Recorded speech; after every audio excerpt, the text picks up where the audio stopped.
Hello, everybody, and welcome back to another episode of Daffy's Roundtable. I told you guys we were going to go international and start finding incredible people from all around the world to talk to, and we are doing it. In today's episode, we speak with a fascinating breeder from South Africa. My guest for today is Chris from Inves Rep, a keeper and breeder from South Africa, working with some of my favorite species of snakes, working with all the awesome Australian pythons. I'm talking black-headed pythons, dwarf Angolan pythons, children's pythons, spotted pythons. The list goes on. Carpet pythons, of course. I can't believe I forgot to mention carpets out of all the snakes. Anyway, I'm super excited about this episode. I had so much fun chatting with Chris. I learned so much about the differences in South Africa, about how they're doing things differently, just about the hobby in general. I don't know if you can see my excitement levels right now, but once again, I'm super excited for this episode. But before we do that, allow me to thank Exo Terra for sponsoring this podcast and making this episode possible. Exo Terra makes quality products for our pet reptiles to make them feel at home. Okay, without further ado, everybody, please help me welcome Chris of Inves Rep. Chris, hello. How are you? Good, how are you? Thank you very much for joining us all the way from South Africa. I'm super excited about this episode. Glad to be here. Awesome. So maybe we'll start right off from the top. Tell us a little bit about you. How did you get started in the reptile hobby? Okay, so I've been in the reptile hobby for 37 years, keeping snakes. But I'll say making it a business. I've been doing it for the past 22 years. But I'll say the last 5 years, we've been taking it up to a next level. We've got a company called Innovate Rep. And we focus on the more high-end stuff, and we'll get into that. South Africa, because of our economy, high-end stuff is what you guys might consider even mid-level stuff because of our poor economy. And we're changing that people can actually see, but there's a lot more to snakes than what people just think.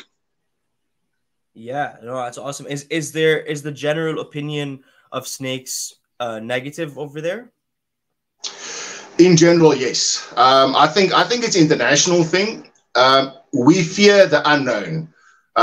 So we're trying to change the perspective that let's love the unloved. Once people realize what snakes is about and what diversity it is, you can actually easily change people over to even not just hating snakes, but starting to collect them and build their own collections. Starting to love them, absolutely. I think it's introducing them to that initial spark that gets everyone going crazy. No, absolutely. Awesome. So you said some mid-level animals, high-level animals. So maybe let's start somewhere there. What are some of the more common species that are being kept in South Africa? And then maybe we can compare them to some of the species over here and see what's maybe you guys have some species that you consider common that are super rare for us, or vice versa.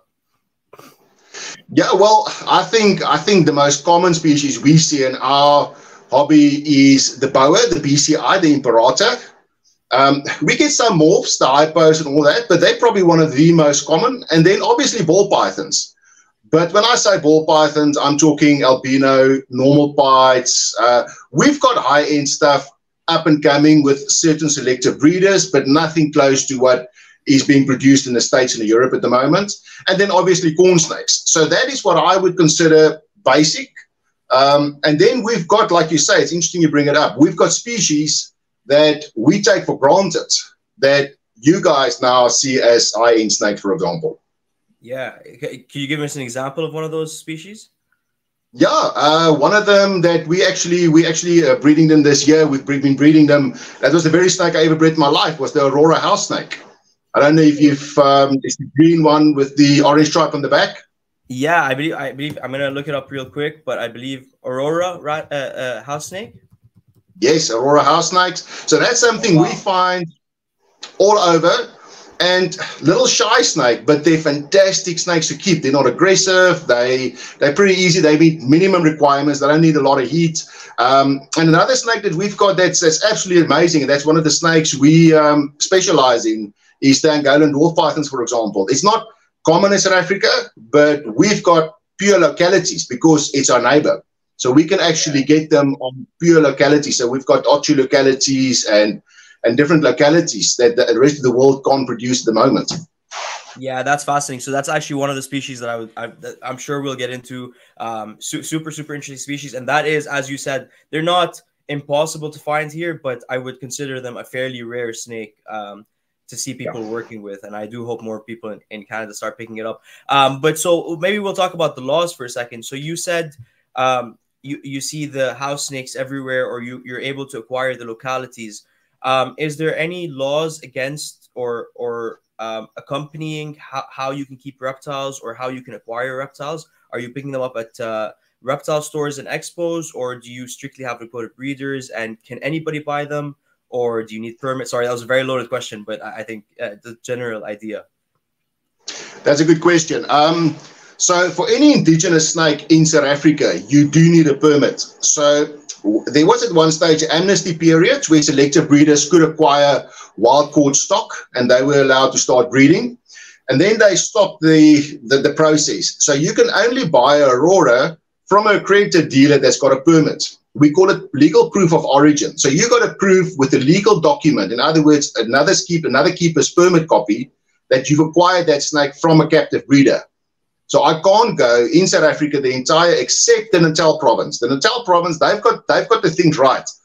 They can keep any snake, whether it be a wild caught snake, whether it be, but the problem is it's only restricted in that province. So you got trouble getting it out into the rest of Africa. Where I'm based in a province called the Western Cape, here we need a permit for every single snake. So whether I'm keeping a corn snake, a Cape fowl snake, Angolan, I need a permit for it. The good thing about that is that I can sell on a national level and even export because I've got legal proof of origin of that species that was bred at our facilities.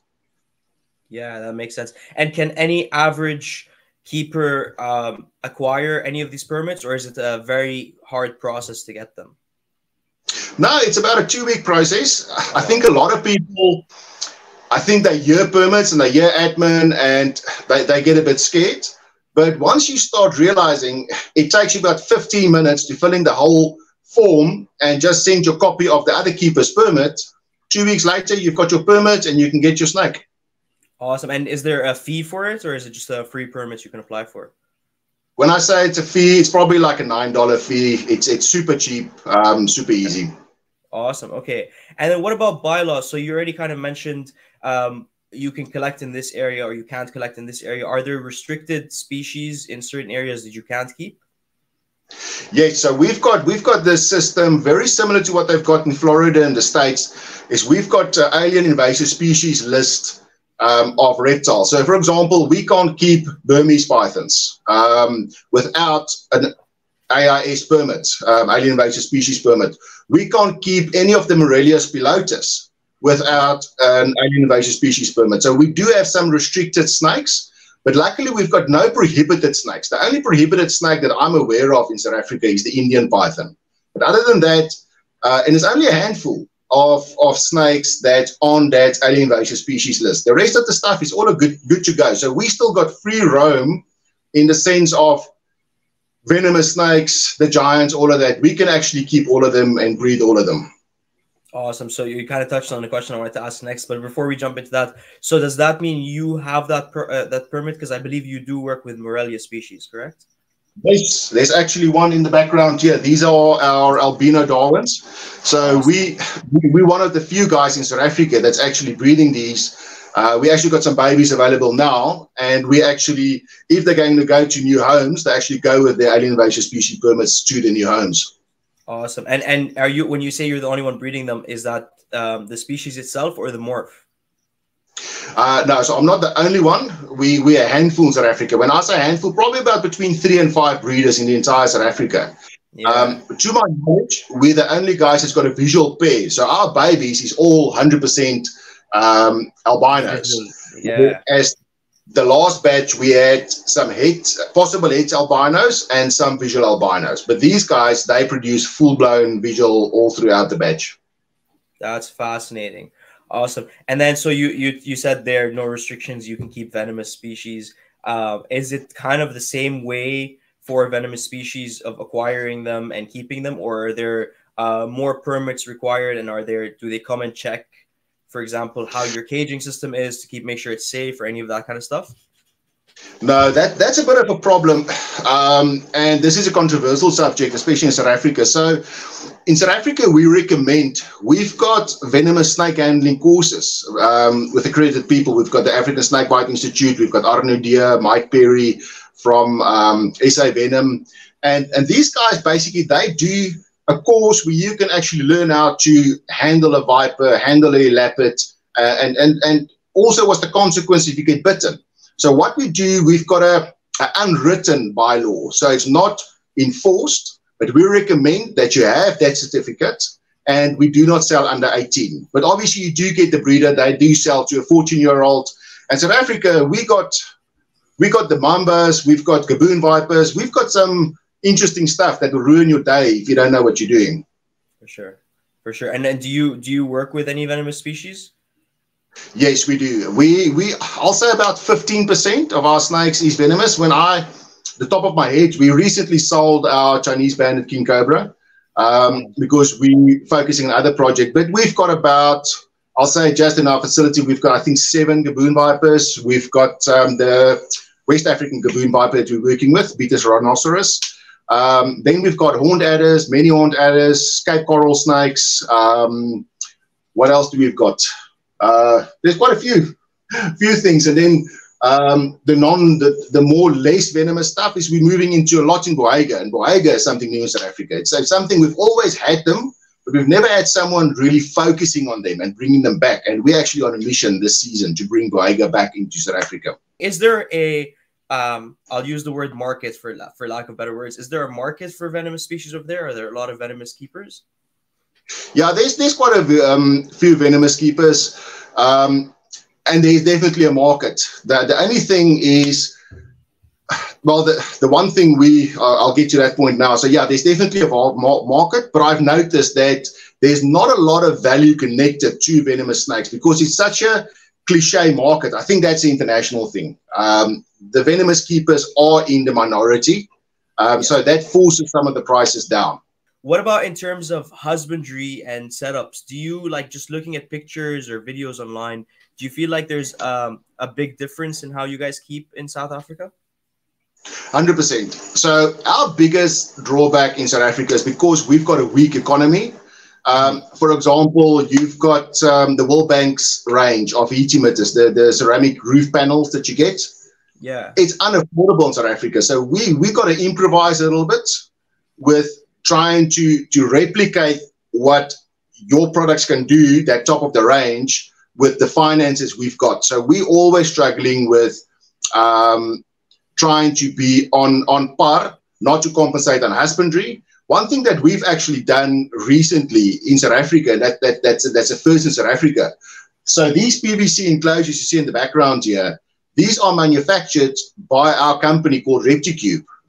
And I'm one of the shareholders, and this is a game changer. And you guys have been doing it for years, but importing into South Africa, to give you an idea, this unit will cost you about $1,000 to land in South Africa, where we can manufacture this in South Africa for about $200. That's fascinating. Yeah. So we're trying to manufacture our own husbandry products within South Africa, and basically show people that it doesn't, because as you know, husbandry is 99% the reasons for success behind reptiles. The other 1% needs to come from you. Of course, absolutely. And so maybe that's actually a question I had written down as well. Maybe let's talk about ReptiCube for a second. Can you tell us a little about it, or like the advantages of it, or why you enjoy using it so much?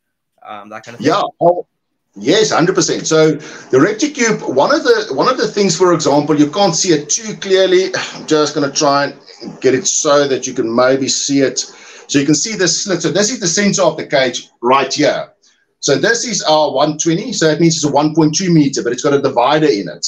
So this divider, you can either use it to make 2 different enclosures, or you can use it as a breeding introduction, or a feeding manipulation, or even keeping venomous. So you put your divider in, maintain the side that's non-venomous, the snake that's not that side, wait till it's on the other side, put the divider back in. So the divider setup is something different. And because of this column in the middle, they're great for stacking. So we've got the ventilation on the front and on the back. So you can stack them in a row on top of each other, and your ventilation doesn't get compensated. In South Africa, our typical enclosure's got ventilation on the side, and that doesn't work. The second you've got 3 enclosures, the central enclosure starts building up dormant air. For sure. These guys, you can stack them up or down, and they will still get adequate ventilation. And one thing we've got on these is we've got hinged Armorplex plexiglass.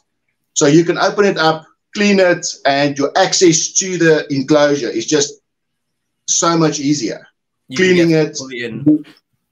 Yeah. So this is something we introduced late last year, and it's been picking unbelievably. Congratulations. That is very, very cool. And while you were also talking, I noticed in the top left from my angle as well, a little blackhead python saying hello. So that's again, you're working with such cool species, and I'm sure we'll touch on them in a second. But yeah, that Repticube looks beautiful. Do they come in different colors, or are they just in white? We've got black and white. So we've got the black models and we've got the white models currently in South Africa. We're trying to look at the gray, but for now we've got black and white. Yeah, I think those are the two main ones. That's really cool. I think white really brings out it makes it look brighter, makes the room look cleaner. But I like the black as well. Everything in here is kind of trying to go with the black theme, so I like the fact that you have the option of both. But awesome. So maybe we'll jump back quickly to the hobby in South Africa. So you said you guys introduced this. Is this a problem with most other products as well? Like, what about heat lamps? You mentioned the heat panels you struggle to get your hands on, but what about like heat pads or heat lamps? Are those products also like kind of hard to get your hands on? I won't say it's hard to get our hands on it, but it is expensive to get your hands on it. So we've built an incubator and we've used that FlexiWatt heat tape. And I mean, that's Diamond does, and it's affordable everywhere in the world. But in South Africa, it's considered an expensive heating option. So, I mean, even those new or more ceramic heat emitters, they're considered expensive in South Africa. And I mean, that's the entry-level ceramic heat emitters on the market. Reptizoom and Zoomet and all the higher-end heat emitters is unaffordable for some of the keepers in South Africa, especially entry-level keepers that doesn't know what needs to be done to make a snake happy and make him thrive in his own little environment. Okay, yeah, that makes sense. But there are alternatives, is what you're saying. You guys have found another way to do it. That's it. Yeah. South Africa is stuck in this. The belly heat, we extremely stuck on heat pads. I'll say at the moment it is changing a little bit, but South Africa is stuck on you must only have a heat pad in the enclosure, and that doesn't always work depending on the species. But heat pads, I'm not a fan of heat pads. For example, I've used them for over 20 years. I've discovered overhead heating, and it's a game changer. Absolutely. Yeah, you prefer overhead heating. 100%. That for me, that tells me that's the natural source of heat is from the sun. So anything, there's no heat in the world that comes from the ground. It's only after the fact that it's been heated from the top that it will radiate from the bottom. Yeah. So this is very interesting. So a little off topic, but a quick tangent. I keep Stenodactylus, which is sand geckos from like Egypt and places in the Middle East, and I have them set up both in a rack with heat tape in the back, and I have them set up in little 12 by 12. See them, those guys right there. Oh wow! So yes. In these ones, I have the overhead heating lamps, and in the tub, obviously, I have the heat pads. And I find that these ones eat better. They're more robust. They breathe better. Like there's a whole, like, you can clearly see the difference in I guess in how well they thrive on heat pads versus on lights. And so now I'm getting everything switched over to heat lamps. But I agree with you. I don't feel like heat pads are as effective. Well, to give you an idea, so black-headed pythons, I think internationally, black-headed pythons always been a sought-after snake. You don't get them everywhere. And we haven't seen hatchlings in South Africa in the last 6 years that we can recall. We can't even confirm that it's that long ago. I mean, I've never personally in my herb career never seen black-headed hatchlings ever. And we've been breeding them consecutively. And one of my secrets, well, it's not a secret anymore, is I use overhead heat to breed them. Right. Right. So you said you have never seen hatchling babies. Is that until you bred them yourself? Like, have you successfully bred them? Okay. Consecutively, all our breeding females. So last year we started breeding, and then this year we actually had 100% breeding success on all our females, and we had 100% incubation on our eggs as well. That is fascinating. So yeah, so that's another species that, for example, up here, I know one person with a breeding pair, and as you mentioned, like so far, like I've never seen any hatchlings come out of them yet. I mean, fingers crossed. I'd love to see more black-headed pythons up here in Canada, but is there a reason, in your opinion, that they're so difficult to breed as compared to other pythons? Yeah, the number one. So you're starting with a challenging snake from the word get-go. They're extremely cannibalistic. So if you do your introduction wrong, you're going to end up with one very fat snake, either the male or the female. Right. Number two is these guys are winter breeders. And not a lot of guys get it right on the cycles for a winter breeder. We all sit in that spring breeder mindset. So they cycle them wrong. They prepare them for winter to breed in spring. But these guys are solid winter breeders. So before the cold spell starts, you're going to have your pre-ovulation sheds on them. So you need to get them together before winter. Then the eggs are notoriously difficult. It's the weirdest egg. I don't know how they survive in nature. They need to be on 85 to 90% humidity. But if they touch wet or very damp substrate, the egg dies. A lot of people, they take the eggs and they separate them individually. They pack them out. Asphodite eggs needs to be clumped together. That's one of the secrets we got 100% of our eggs through. If you're gonna separate them and you twist that egg, it's got a very lean gradient that it can turn. And then the last nightmare is once you've got the babies, to get them eating. That's probably your biggest challenge, is to get asphodite to eat. Black-headed pythons, you got to know, if you start 4 o'clock in the afternoon on 10 babies, you're going to finish up with assist feeding 10 o'clock tonight. There is no shortcuts. Scenting doesn't work. We've tried bearded dragons, everything. Assist feeding for the next 3 months is going to be your way out. Once they go, it's one of the best snakes to get, but to get them going is such a challenge. Yeah, getting them started. And sorry, you said assist feeding. Is that sort of, do you like force feed them? Do you use a specific type of food? Or I know some people will do like rat tails for the first couple of weeks to get them started. Do you have to do anything like that?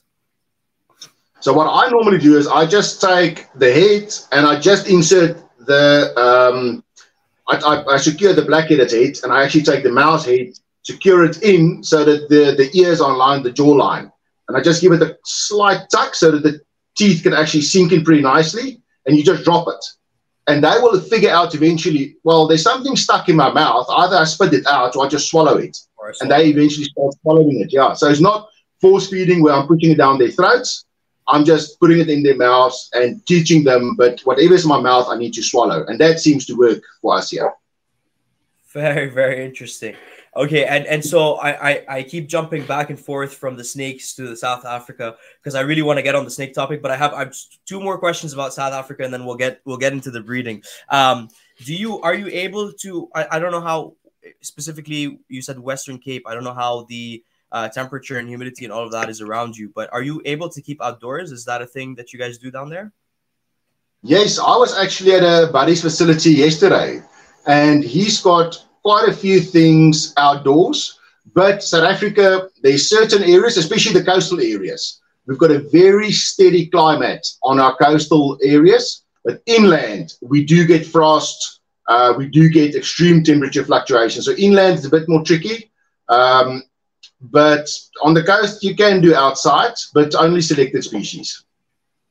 Awesome. And the way they're keeping, so for example, in Florida, I see a lot of people keeping like tortoises or blue-tongue skinks where they don't have to enclose them in. It's kind of just like almost like tubs outdoor because they can't climb out or get away or anything.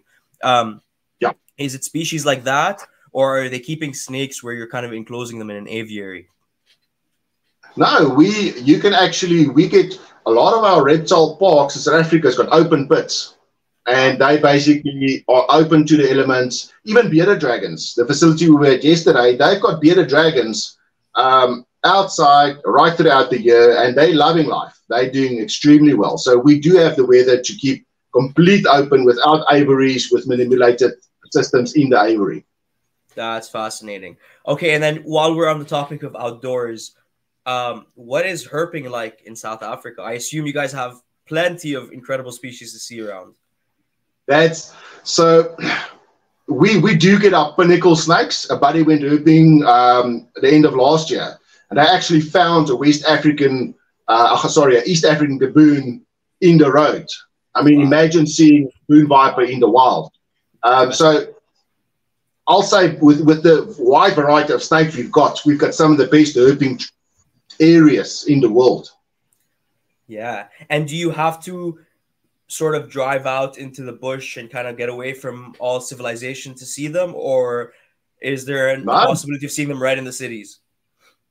Even in the city. So what's happening in the cities at the moment is you've got these developments popping up, and it's contravening. So technically it's city all around, but you've got the center areas like the marshlands and all that.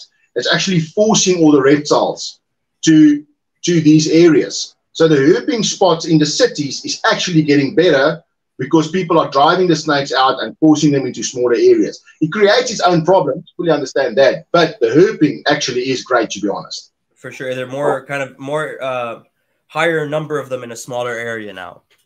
Yes, correct. Yeah, that makes sense. Okay, and then what about, final question about South Africa, and then we'll get into snake breeding, I promise everybody. What about reptile expos? Do you guys have them? Are they far away from you? Or is that something common that happens? Yeah, tell me about reptile expos over there. Yeah, we setting up for Reptile Expo coming up on the 4th and the 5th of May. So that's our annual, that's our Tinley Park. That is our massive Reptile Expo. It's a 2-day event, and all the major breeders are there. And we go all out. We've got a tame alligator. And we take that tame alligator, and you can give it hugs, and you can take pictures with the thing. And we basically showcase. So we don't see it as a selling platform. We see it as a proper exhibit. So we showcase to the people. We have our green tree pythons, the hatchlings there, the black-headed pythons, all the hatchlings. Some of them will be on for sale, but it's more to show the world what we're doing. So that's the big one. And then we've got the Spring Expo. So the beginning of spring, we've got an expo going on there. And then we've got the Christmas Expo, which is like the late season, but because everyone got their bonus, they've got a little bit of money. So that's a great time to have an expo then. And then we've actually thrown in the Durban Expo, because the coastal guys, all of this happens in central South Africa, in Johannesburg itself. But now we've actually doing one in Durban, and that's the 23rd of March. We're not going to have a stall at that one, but we are going to go up, scout a bit, see what it's about, and see with our logistics if it's going to be worth our while to eventually exhibit down in the coast. Yeah, no, that makes sense. Kind of test the water, see if it'll be worth for you getting out there. And you said you're able to sell anywhere in South Africa, so any of the shows you can go to without no problem. All right. 100%. So I've drove the people that are listening crazy enough. we've gone down that train. I think it's time we start touching on some of the really cool pythons you're working with. So we already started talking about the blackhead python, so maybe we'll finish up talking about them, and then we'll jump to the Angolans, because I'm super interested in those guys as well. So you talked about the breeding a little bit. What about the husbandry and keeping? Can you tell us a little bit how you're setting up the black-headed pythons? I know I kind of see one, as I said, behind you right now. But yeah, what are some of the things that you're doing to kind of make it more comfortable, or some of the differences in the way you set it up versus the way that you feel people set it up elsewhere? So the first thing I always tell people about black-headed pythons is they're a lot more active than normal pythons, than the majority of pythons. They're active during the day and night. You can actually see this one. You just became a boreal python. They're all over the show, especially when you're busy in the reptile room. They come out, they inspect you, they're all over. So they need some big enclosures. These guys are actually getting separated So this divider is getting out, and the male is actually going to the top enclosure, so they can actually grow it out. But they need, number one, they need bigger enclosures than normal pythons for their size. So you're going to need about a 1.8 meter enclosure for an adult black-headed python, even if they grow maybe 1.6, 1.8 meters long. So they need space. Another thing about them, the topic we discussed, is they need overhead heat. The reason for the black-headed is they come out and they just blast the head to thermoregulate the entire body. And they pull back and they go back and they hunt between the crevices and the holes. These guys are burrowing hunters. So they go into burrows and they hunt there. So they don't need to be outside. If you're going to find black-headed pythons, it's normally on very hot nights, outside, on tarmacs and stuff, from what I've seen. But they actually, they need overhead heat, and that's the only trick to them. The only trick to them from a keeper's side is they don't see heat. So if they smell a rat and they see your finger move, this just became a rat. They've got an unbelievable feeding reaction. And that gives them a bad reputation because people don't train them. So this little guy over here, I can take him out. Once he's out, he's going to be super tame. But I'm not going to put my hands in there and test the waters because he's going to think that this might be a rat. Right. And he might bite the hell out of me. Yeah, so they have a really good feeding response. Unbelievable. Unbelievable. Yeah, that's very interesting. And that's super interesting that you say that they only come out and sort of bask the head. I assume that's why they have that black colored head as opposed to the rest of the body. Like that's probably what they're doing in the wild as well. That's very, very, very interesting. Yeah, very interesting. And then so you said rat as well. Is that majority of kind of what you're feeding over there? Do you guys use like African soft fur rats or just regular rats or like what about the feeder situation? On feeding situations is our number one most popular. I will have to say it's going to be rats. Just normal rats. We've only started breeding with African soft furs in the past 10 years, and it was only because of problem feeding ball pythons that became popular. But now it's a Norman standard.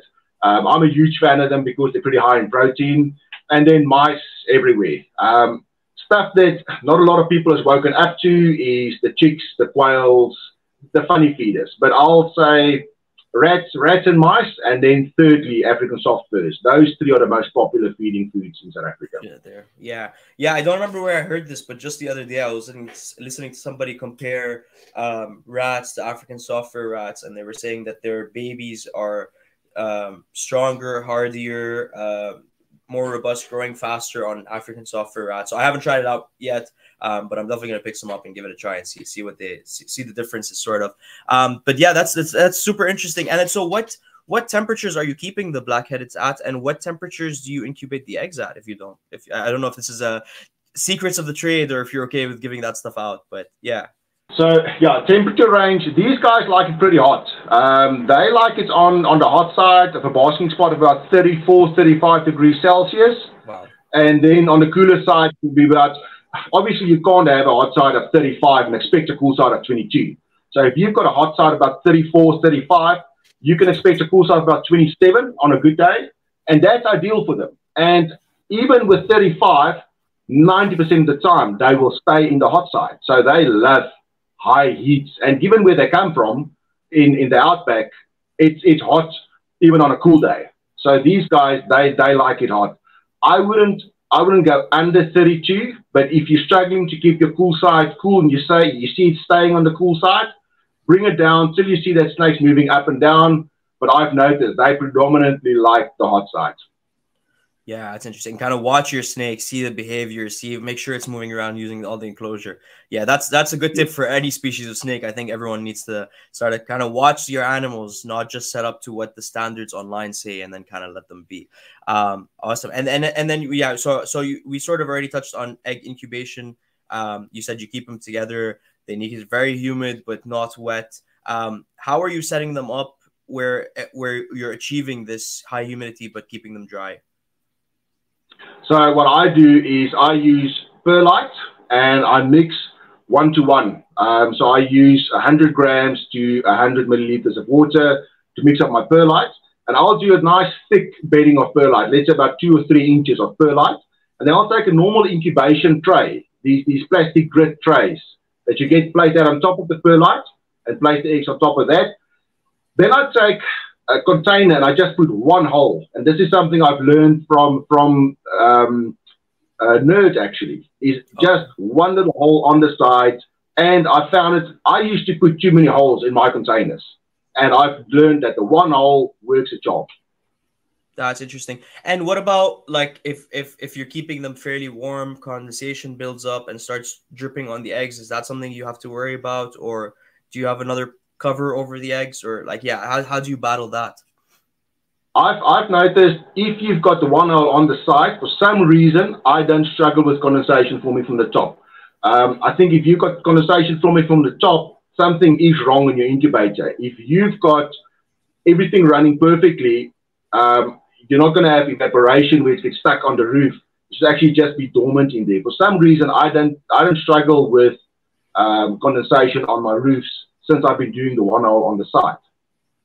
That's very interesting. So I do holes on the roof, and I do have this problem where it starts dripping on the eggs. So maybe I should try the side and see if maybe that the direction of the airflow is kind of allowing the condensation to drip in a different way, or build up, as you said, on the sides and not on the roof.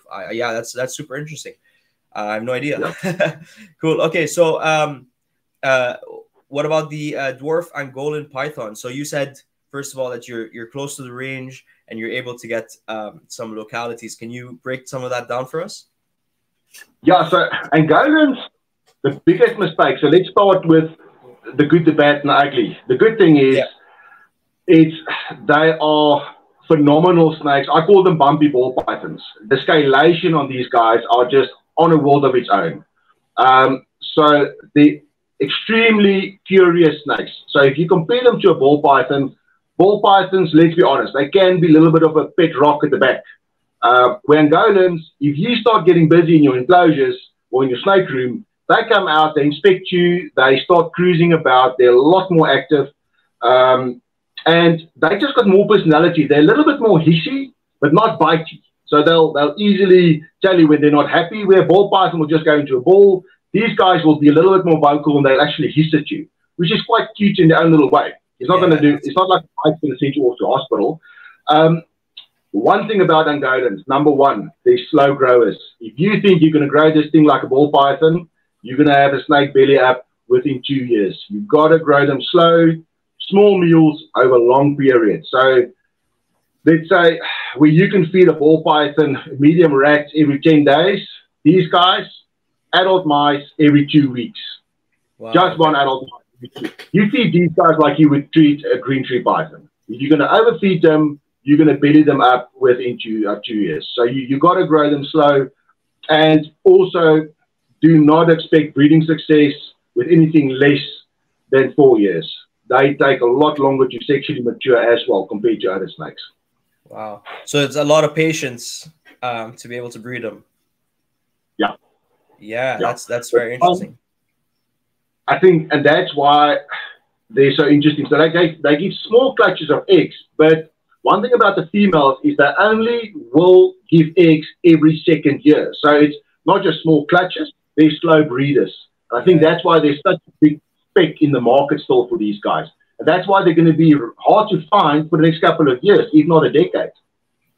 Yeah, until enough people are working with them and kind of breeding them at the same time. No, absolutely.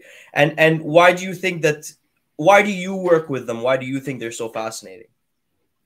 So this is a nostalgic story. So when I was a kid, I got my very first snake book. One snake we get out here is the Southern African python. That used to be it used to be called the South Africa the rock python, but now it's been classified as severe and other lenses on their own. So we've got the Southern African python down here, but they're horrible. Even in the reptile industry across the board, everyone knows it's a horrible snake. They're aggressive, they're giant, they're not fun snakes. So I was probably about 8 years old, and I read in the book about these Angolan, we still call them Ankites pythons, dwarf pythons. And I thought, wow, that'll be so cool to have a dwarf python when I'm bigger. Then when I started getting into the trading side, when I finished school, they were going for like $5,000. So they were just unaffordable. Yeah. And Yeah, a couple of years back, managed to find a breeder that I know, build up a good relationship with him. And I think today we're sitting like with 11 or 12 of these little Muppets in our Wow, that's collection. crazy. That's beautiful. Yeah. Do you mind me asking? You said they were like 5,000. Has there been a dramatic price drop? Like, what are they priced at now? They still up there. They're about on the $1,000 mark. And I've noticed the $1,000 mark in the South African rand terms, that's about $1,000. That is about the international value they're all going at the moment. Yeah, no, that makes sense. I would expect them to be at least around there up here in Canada as well, if not more, for how rare they are. Yeah. So dwarf pythons, how big do they get? Well, we're throwing the word dwarf quite easily around, but they get to about 1.8 meters on fully grown adults. But you can realistically expect, so they definitely get bigger than ball pythons, but I'd say 1.5 to 1.8 meters on a fully grown adult is what you can expect. Yeah, and you also work with children's pythons, correct? The Antaresia? That's one of my favorites. So Antaresia is probably the snake that's got the most personality of any snake out there. Really? For me personally, it's like having a crazy girlfriend. They love you to bits the one day, the next day they just want to kill you and eat you. I love that. Okay. And they're so easy to work with. I can't believe that the Antaresia market hasn't. There's a waiting list for children in South Africa. We've bred 2 clutches this year, and they would even hatch and they were sold out. And in the old days, 15 years back, we couldn't give them away at $50. Now you're looking at about $400, $350 for a hatchling in South Africa. So they're very sought after. People's woken up on them. But we are promoting how awesome they are on our socials, and we're always talking about them. And people are waking up and they see, but number one, you're sitting with a python that doesn't need tons of space. You've got a python that's got personality. And with the morphs coming in with the albinos and the marbles and everything, the world is an oyster at the moment. It's only starting. So that I'm seeing a lot of good things coming from Antaresia within the next 10 or 20 years even. Yeah, I know, they're fascinating. And how big do those guys get? So the children's, they are on the smaller side. They're not as small as the pygmies, for example, but the pygmies are very hard to come by. In South Africa, we've got dominantly the spotted pythons. They get decent size. When I get decent size, when I say decent size, 1.2 to 1.5 meters, where the children's, a male will get you about 80 centimeters to a meter, females a meter to 1.2. Then you're looking at a decent size snake. So if you look at it, they're smaller than corn snakes in some of the Antaresia range. I think the only one girth or in length. Sorry, in length. In length, okay, yeah. And they're not super girthy snakes. They actually are they do look a lot like colubrids, but when you look at the head, you can immediately see you've got a python in your hand here. Yeah. That's interesting. And yeah, like you said, all the patterns and the morphs that are coming out of them right now, the marbled, and they almost look like they have the zebra patterning on them now, and some really cool stuff coming out of the children's pythons for sure. And by the way, it's the same thing here. I don't know how it was before and if they were giving them away or not, but right now they're impossible to find. And usually when you do find the breeder, their clutches are pre-sold. I've been going to the reptile expos here for 3, 4, 5 years now, and I've only seen one. And that's kind of so super hard to find. I'd love to get my hands on some as well. But yeah, like I said, very, very hard to find. What you said you're trying to make them popular, you're kind of bringing them out. Why, other than small size and personality, do you think they're a better snake than some of the other species you're working with? Well, I think python-wise, it's probably one of the most forgiving pythons in the sense of you can get away. A lot of people get the heating wrong on pythons, and you're sitting with respiratory infections and all that. These guys are hardy pythons, which makes them great for beginners that's still learning a little bit. So if you make a little mistake, you can still rectify it. With a more advanced python species, if you make a mistake, you're sitting with RI, you're sitting with a dead snake or something horrible that always happens to them. Where with Antaresia, they're very forgiving, they're very hardy. And just the way they act, it's just, once they're in your hands as well, the way they act is just, sorry, you can see I've got a passion for them. So I live for these snakes. but Yeah, they are no, just so absolutely. cool. Yeah, When you they take really out, are. yeah, so when I take out one of the children's, my breeding male, we've got a ghost face male, which basically got no pattern, and it's got this incredible sheen on it. And you tell people, well, number one, this is a python, and number two, this is a mature breeding adult python. They go ballistic, and then they realize what's out there and how awesome they are. Yeah, no, absolutely. I really do wish more people were working with them.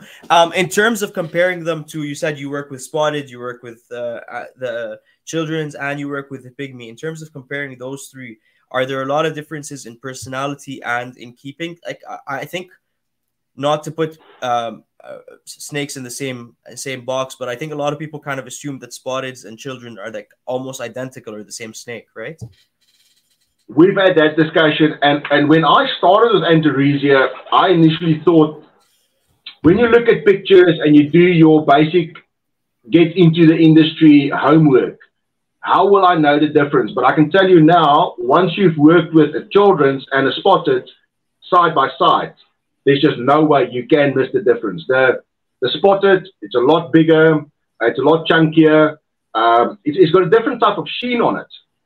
Whereas the children's almost got a satin sheen on it, where the spotted's almost got a gloss sheen on it. So just on the sheen on its own visually, you can see the difference. And then children's that's got the spots and the spotted python, even the type of spots, your children's is leaning more towards a rosette than just a pure spot. So you can actually see the difference visually, even on two snakes that's got technically the same type of markings. Side by side, once you've worked with them, you can see them a mile away. Even hybrids, you can see if someone has messed it up somehow and put a children's and a spotted together, you can actually see that. And is that something you commonly see, and what's your opinion on it? If you don't Not mind a me big asking. fan at all. No. There's already such a small line of them. So I personally think, and that's just my opinion, is I think you're doing the bloodline a great injustice of mixing the bloodlines. So if you've got children's, keep it to children's. If you've got spotted, keep it to spotted. And I'm not the one to talk. I've got a hybrid in my collection that was part of a deal we made, and that hybrid was part of the deal. We've got an angry ball, which is an Angolan crossed with a ball python. But I'm not going to breed it. It's going to stay in my collection. It's angry. I thought they were joking. I looked it up. That's truly the name for these snakes. And they're angry. You've got the two most flattest snakes in Africa. You put them together, and it creates the most evil little snake you can work with. Yeah, that's hilarious. They're angry. Yeah, that's hilarious. I've only ever heard. I've heard of a bunch of different hybrids, but the one most recently heard of is the Woma python mixed with ball pythons, and they call them the wall pythons, and I just found that hilarious. Yeah. So okay. So how sort of are you and you can let me know if you don't want to answer this question, or we can move on from it. Yep. But how I see on one side you kind of have like tub systems, like a rack, and then on the other side behind you have the repticubes set up enclosures. What do you find the difference between keeping snakes in each? And is there one that's better for breeding? Is there one that you find like more convenient to work with the actual snakes in? Any of that kind of stuff? Well, I'm just going to talk from personal experience. So I can't answer for everyone else, but from personal experience, that's the reason I've got both. I've noticed I get more breeding success out of my visual cages because of the space, especially your bigger snakes. So the reason for my visual cages is it's a size thing. You don't get tubs in South Africa that's this size. Right. Tubs do have their space in the sense of, for example, our Antaresia. I've got Antaresias that's in visual cages. I've got Antaresias that's in tub systems. And I've noticed that the visual cage Antaresia definitely does better. They're a lot more active. And they're just a lot more content. You can see when the snake is happy. How can I explain it? But you can just see in his behavior. He's not stressed out. It's a lot more. When the tubs, they become a little bit more highly strung, a little bit more nippier. So they stress out a little bit easier in the tubs. But hatchlings, for example, that's where I use tubs. Hatchlings are small snakes. When I raise them up for the first year, they do a lot better in tubs. They don't stress out like they do in a visual enclosure. They stress out for some reason. I don't know about your experience, but I find they stress out in visual enclosures as hatchlings. In tubs, they just do exceptionally well. Yeah, no, that makes sense. I've never bred snakes actually. I'm growing out a bunch of carpet pythons now, so hopefully very soon I will be able to. But I've never bred snakes, so I can't comment on that. But like I said, I do the same thing with my sand geckos. So I have breeding groups in both in tubs and in Exo Terras. The ones in Exo Terras do better, but then when I try to raise the babies do better in the tub system. So I don't know if it's darker, they can't see me as much, they'll eat more often or whatever. But you're right, it's kind of like whatever fits the bill. Yeah, absolutely, that makes sense. Makes sense.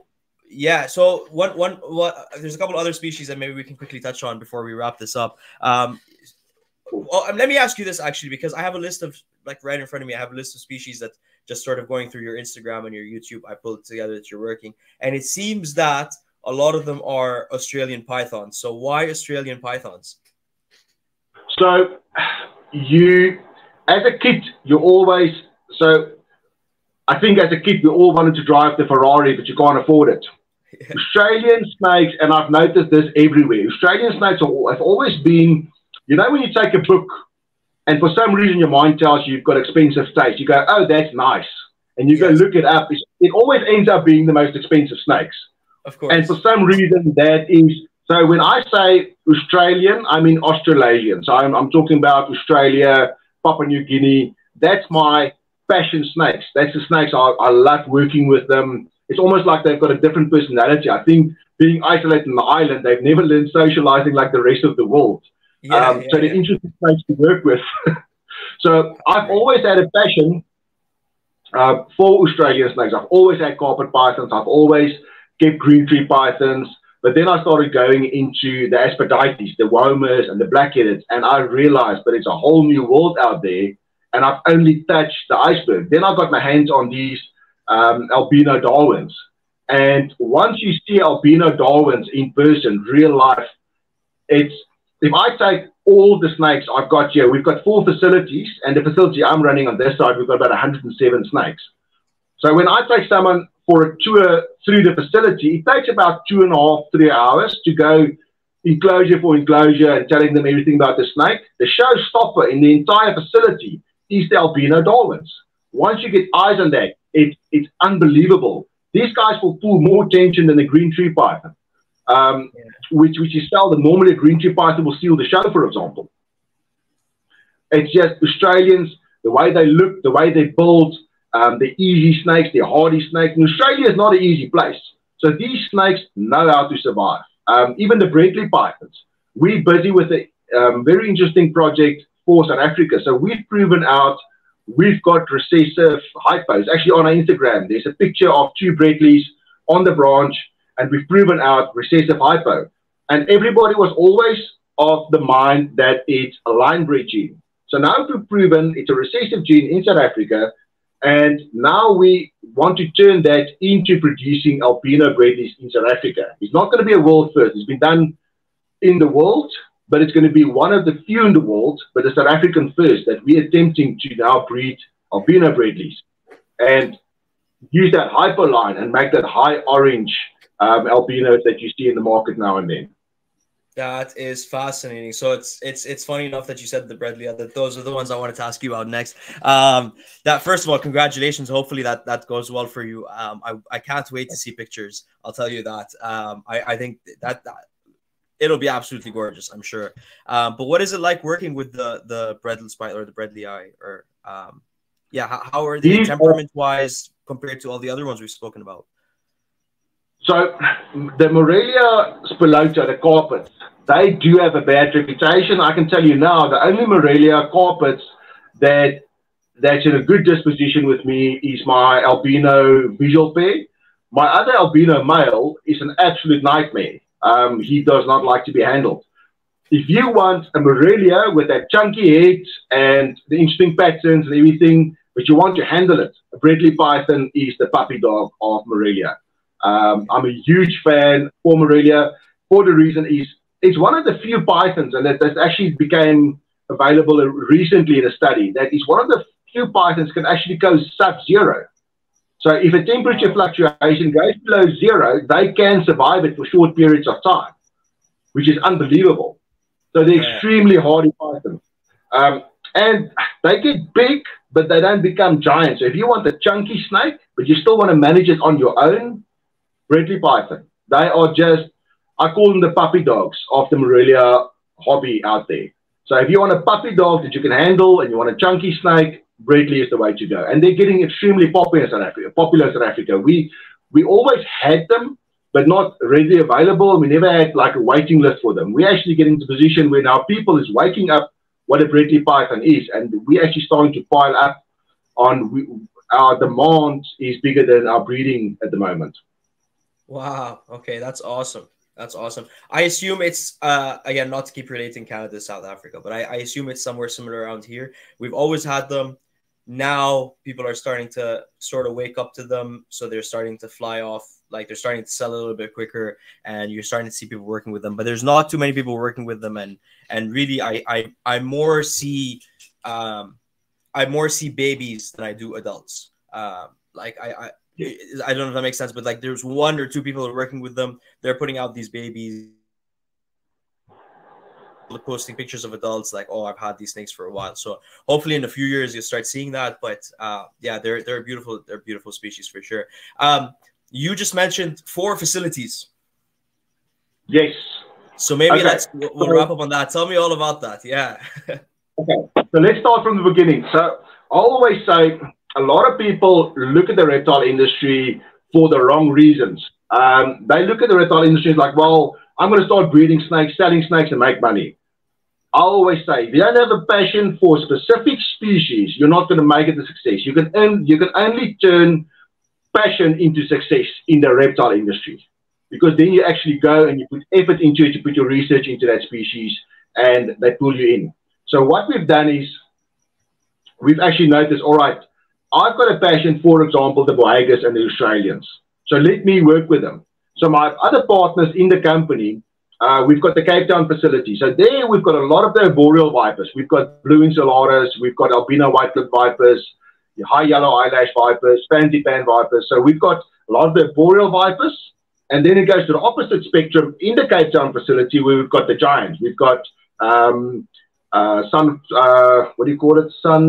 golden childs, golden child 6. Yeah. Yes, there we go. So we've got golden child, and we've recently started working with blood pythons. So we've got T+ albino blood pythons we're breeding now. We've got a pair of granite blood pythons we're getting in now this week. So all the blood pythons, the giants, and the arboreal vipers, they're in the Cape Town facility. Then we've got our 4-way facility based in Johannesburg. That is my partner, and also ends up being my best friend. We met actually through Antaresia. He's got a huge passion for the colubrids and also the Australian. So he's also got black-headed pythons. He's also got Antaresia. So we're always, in a good way, in competition within the same company of who's breeding what this year. Right. So that's also nice. And then we've got our Limpopo facility. There we've got something, for example, you don't see every day, is Solomon ground boas. I mean, it's something that you don't see in South Africa. We've got viper boas, we've got Solomon ground boas. I actually need to upload those pictures on our Instagram pretty soon. There's still a lot of things that's not on there.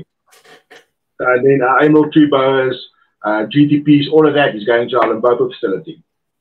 Awesome. So can you break down the concept of the facilities and the partnerships? And so is it all 4 facilities are Inves Rep, or are you so okay, yeah, can you explain sort of how you guys have structured it? So what we've done is you've got Inves Rep, which is the umbrella company, and all 4 facilities owners are shareholders in Inves Rep. So it's basically one company and a shareholding. So anything that gets sold as livestock, or whether it be a product or livestock, gets shared within the shares as in the company.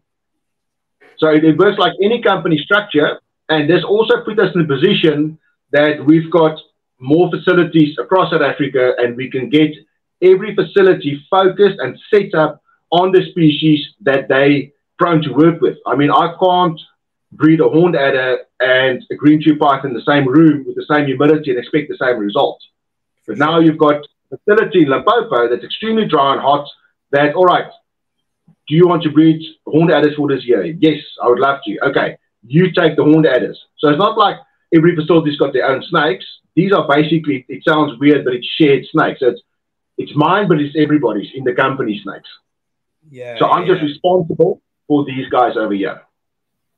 For what seems to fit best in the facility that's where you're at.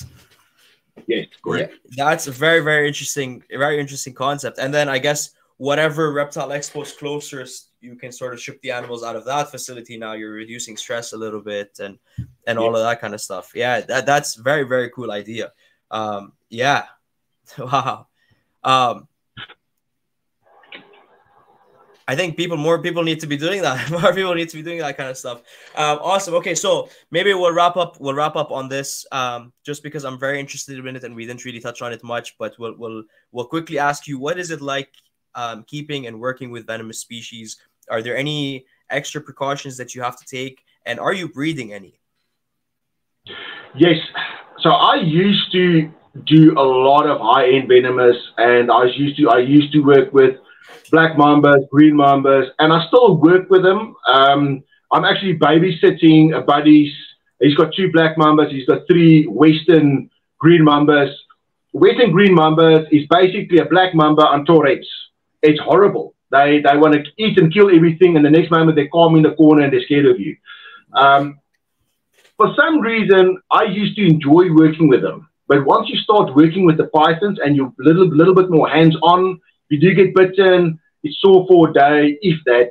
Sometimes it's more blood than anything else. You're actually glad if it leaves a battle scar because you can show your buddies I've got bitten. With venomous snakes, you can't do that. There's no room for error. And I don't know, for me personally, and this is coming from a guy keeping venomous snakes, I would not recommend keeping them. Right. What's the point if you can't be hands-on? So I enjoy being hands-on with my snakes. Mm-hmm. And that's where the Cape Town facility comes in with the boreal vipers. We build these beautiful vivariums with this blue insularis in it and this albino in it and all that. So it's a visually pleasing thing to do.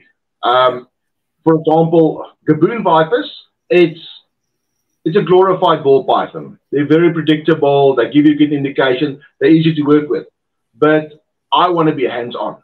So it's weird coming from a guy keeping and breeding venomous that I don't recommend people doing that. No, that absolutely makes sense. And you kind of, like, I'll come down to the reptile room at like 2, 3 in the morning sometimes. I'm a little sleepy, but I want to get some work done before I go to bed. And I'm like not focused and, I'll make a mistake here or whatever. But none of those mistakes are detrimental or could cost me my life. And I feel like once you're now keeping venomous, there's, like you said, there's no room for errors. There's no room for lack of better words, half-assed care. You're gonna be spot on and on point every single time, and you lose that. Yeah, that makes sense. Which ones are you breeding at the moment? So what we are breeding at the moment, I'm actually going to have to check for this season what's the plans for breeding this year. I know we've bred the white clips, the white clip tree vipers, but they're extremely common. I don't know in Canada, but yeah, white clip tree vipers is like the problem child. You pick them up for like $40. Yeah. They're all over the show. Yeah, no, it's not like that here. You don't have any venomous. Okay, no, yeah. White lip tree vipers and copperheads and western diamondbacks. Those 3 are basically corn snakes of the venomous world. Yeah. Is you can pick them up for $40. You can buy them in pet shops, and that creates a problem. You can just imagine where this might be going, and this is a topic for another day. Is a 12-year-old can buy into a pet shop. If they don't have an under 18 policy, they will sell a 12-year-old a western diamondback rattlesnake, and he walks out the door with it. And and that's it. That's a bad day for everybody once something goes wrong. Yeah, that's the thing. So when we do breed venomous, we make sure we breed something that fellow advanced keepers want. We're not just going to keep and breed them just for breeding them. We always try and predict, like the blue insularis, the Komodo Island vipers. They're still high in demand in South Africa. They're beautiful vipers. And if it's going to bite you, you're probably going to lose a digit or so, but you're not going to lose your life. So that's something we can still work with. But when it comes to gaboons and the Western green mambas and stuff like that, we normally try to prefer to work with guys with a bit more experience. So we'll actually start with the season. All right, guys, we're planning on breeding our Western green mambas.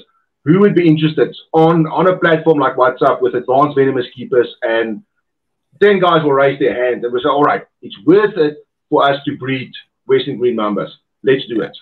Yeah, there's at least 10 or potential 10 buyers. It becomes worth putting the time into it. Yeah, that makes sense. Awesome. Well, Chris, this was an absolutely fascinating conversation. I would absolutely love to have you back on again. Thank you very, very, very much. Like just from the talking about South Africa to like getting into the species you're working with.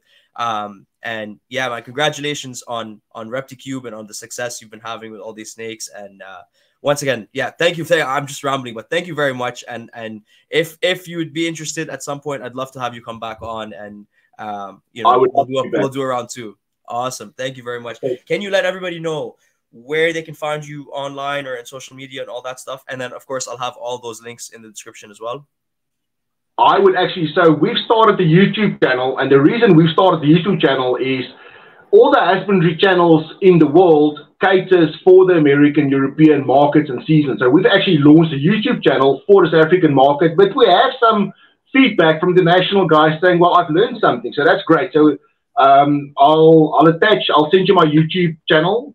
And then we've got our Instagram. Our Instagram, if you want to be on top of our projects and what we're doing every week, every month, Instagram is the place to follow us. Our Facebook is not really that active. Instagram and YouTube are the 2 platforms we're using to promote what we're doing at the moment. Awesome. So yes, please. I think I already have them, but send me those links anyway. And everybody, you can find them in the show notes.